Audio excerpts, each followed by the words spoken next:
Galanni waaqayyoof baay'atu waaqayyo sinaa eebbisu kunoo naannoofnee sagantaa keenya miilanaatti dhufnee torban darbe mata dureewwan garaagaraa irratti barannee turre.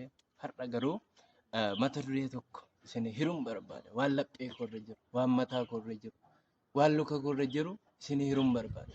Maal yoo jenne waa'ee cubbuuti. Cubbuun akaakuu meeqa jira? Gosa meeqa jira? Namni cubbuu kana dhiisee moo hin dhiifne? Itti jira moo itti hin jiru? Gad dhiisee moo gad hin lakkise? Isa jedhu laata? Haa ta'u gadaa lakkisanis haa dhiisanis inni rakkoo hin qabu. Akaakuu cubbuu keessaa maal laallaa? Dhugaatiidha. Hin dhugiin isa jedhu. Namoonni baay'een hin dhugiin han jedhu hin jiru. Hin machaa'in jaan jedhu malee jedhu. Maaliif erga dhuganii machaa'uun eessatti oola? Erga machaa'an immoo cubbuu gara biraa hojjechuun eessatti oola? Kanaaf dhugaatii haa dhiifnu. Haa dhiifnu dhugaatii jedha. Sagantaa kanaan namoonni baay'een akka itti eebbifaman, akka fayyan abdii guddaan qaba. Itti eebbifamtanitti yaada keessan immoo nun ga'a. Eebbifama tumaa. Waa'ee cubbuuti. Cubbuun akaakuu meeqa jira? Gosa meeqa jira?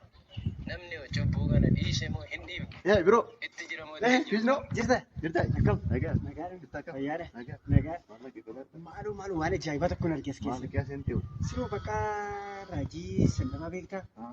Waan ajaa'ibaa gadhiisee kasaa sirratti barumsa ajaa'ibaa tokkoon arge. Waa'ee cubbuu dhaloota gara badiisaarraa gara jireenyaatti hin gorsa. Ani siruma jechaadhaan bara kana hin ceeta hin dabartan jedhu malee dhalootuma gara cubbuurraa gara jireenyaatti dhalootuma gorsuu nagarra mammaattan. Raajichi jedhu waan ajaa'ibaa wayiidhaa barsiisaa ture bakka isaa ajaa'ibsiifachaa jira iddoo kana dhaabadhee nama. Isa ilaalaan jira amma si garrama siroo bakka barumsi isaa jechaadha. Barumsa si fayyisu. Jireenya bakka jijjiirraa jechaadha bakka. Maarree naa dabarsiisaa nan dhaggeeffadha. Gara mul'atu siin dabarsa ani na dhibaa jiru dhalootni waa'uma cubbuu karaa jireenyaa walitti agarsiisaa jiran jiru wii jedhee gaafa yaadu hin jiru. Ani garuu raajii waaqumatti eebbisee kaaseera. Biyyi maganaa. Tolee ta'u bakka achubaadhi si ajaa'ibaa wayiidha. Hin ceetan dabartan jedhu malee hin jiru bara kana kan si barsiisu. Maarree. Garuu waaqayyoon isaa guddisu isaa eebbisu bakka jirutti malee waan ajaa'ibaa wallaahi ni barsiisaa jira isa bakka. Ajaa'ibadha maarree. Hin nuffoo jechaadha namummaan isaati. Si garraaman kana bakka kun dhaloota jechaadha. Dhaloota gara guddinaatti kan oofu gara jireenyaatti kan oofu barsiisaa jira jechaadha. Barsiisee fidaa jira. Ofitti goototaa jira seesee gara jireenyaatti gootota. Cubbuu isaa inni hojjetera hin dhuginaa hin machaa'inaa. Hin dhuginaa kan jedhu hin jiru garuu hin machaa'inaa kan jedhu malee. Asii gara kan amma akkatti waldaa keessatti dhageessee beektaa? Maaltu dhageesse? Cabanii hin ceetaa hin dabartaa hin milkooftan jedhu jechaadha.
Maal isinii dhalootanii waan cubbuun hojjetinaa jettanii dhaloota gara jireenyaatti fidaa jiraachuu keessan kan ofii keessan osoo dhaloota barsiisaa jirtanii waan ta'uu fi dubbachuun garagara. Amma nuti hin dubbanne malee ta'aa jiru. Maalirraa jiru bira kana moo? Jabaadha.